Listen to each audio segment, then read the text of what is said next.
Chapter 4, we learn about direct objects and the ending am. In English, a direct object is the part of the sentence that receives the action of your verb. The action of a verb. So for instance, in the sentence, the boy hit the ball is the direct object because it is receiving the action of the verb hit. Boy here is your subject because it is doing the action of the verb hit, while the ball is the direct object. That is what's being hit. In English, we designate direct objects by their place in a sentence. Typically, they follow right after the verb. So it's very clear who is doing the action to what. As in this sentence, the ball is not hitting the boy because it's not in the correct position. In Latin, however, direct objects typically end with either the letter M or in the plural S, which they don't introduce in this chapter. In this chapter, we're just focusing on the letter M. These sentences, the words that end with M, such as Corneliam and vocem, are said to be the direct objects of the verbs vexat and audet. So, for instance, sextus is your subject. Sextus vexat annoys Cornelia. In the same way, Cornelia hears the voice. Notice that in both sentences, the subject, for instance, sextus comes first in this sentence as your subject, but in this next one, Cornelia is actually the second word in this sentence. And yet, the meaning of the sentences is really not altered or affected by the placement of the subject. It really doesn't matter because you've got these case endings that determine the direct object and the subjects that we're dealing with here. The book points this out here. The order of the words in a sentence usually tells us what word is the direct object, and the direct object usually follows the verb, as in Cornelia hears the voice. In Latin, it is the ending M, just the letter M, that indicates the direct object in the sentence. Vocem Cornelia audet.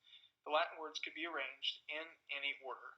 Again, word order, the arrangement of words in a sentence, which in English convey meaning, does not matter in Latin. Even if they were all mismatched, misarranged, and jumbled, they would essentially convey the same message. We should note that the pronouns may and te, seen in line 7 of the story on page 19, are also direct objects, although they do not have the letter M. This is an exception to the rule that most singular nouns in Latin, if they are used as the direct object, will end with the letter M. This chapter also introduces transitive and intransitive verbs. This is relatively simple.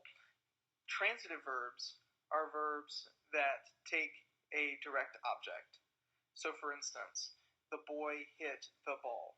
Because hit needs a direct object in order for it to make sense, we would say that hit is an example of a transitive verb. And meaning that there's a noun that fits in perfectly with the meaning of this particular verb. Verbs that do not take a direct object are said to be intransitive verbs. For instance, sub arbore sedet. Cornelia sits under the tree. If you consider sub arbore sedet, you need a preposition, sub, in order to make sedet make sense.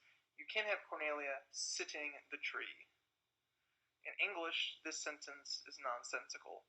It needs a preposition to indicate if Aurelia is sitting in the tree, or under the tree, on the tree, by the tree, and so on. There are other verbs like this in English. For instance, you would never say, or at least in this usage, say that you run the store. If you say you run the store, it means you actually own the store. But if you run to the store in order to get, say, some milk or some other commodity, you would need to put in a preposition to indicate that you're running to the store. Running the store is a completely different usage of the verb run. So, to recap, transitive verbs are verbs that take a direct object, And intransitive verbs are verbs that do not take a direct object, but need a preposition like sub, or to, or for, or in, or on, in order to make it make sense. The last bit of grammar introduced in this lesson are the core elements of Latin sentences. Typically, a complete sentence in Latin has at least a subject and a verb. If the verb is a linking verb, the complement will be needed to complete the sentence. But if the verb is transitive, only a direct object will be needed to complete the sentence. For instance, the boy hit. In order to make this sentence make sense, you need something that the boy hit. In this case, the ball, a baseball. So the boy hit, well, you need something to hit. In this case, the ball. This is important because in English, hit requires a sense of expectation. We're going to need the ball. So in a baseball game. So far we met 3 different kinds of Latin sentences, each with a different selection of core elements. We've got a subject and an intransitive verb. For instance, sextus ex arbore cadet. Sextus falls out of, cadet. Sextus falls out of the tree, ex arbore. So a subject and an intransitive verb. We've got a subject, a linking verb, and a complement. Sextus est puer molestus. Sextus is an annoying boy. Sextus is an annoying boy. Lastly, brevi tempore. In a short time, Cornelia is tired. In a short time, Cornelia is tired. And lastly, we've got subject, direct object, and transitive verbs. So these 3 different types of sentences here. Last, subject, direct object, transitive verb. Magna vox Corneliam terret. The large voice, the big voice, the loud voice, scares Cornelia. There's your direct object.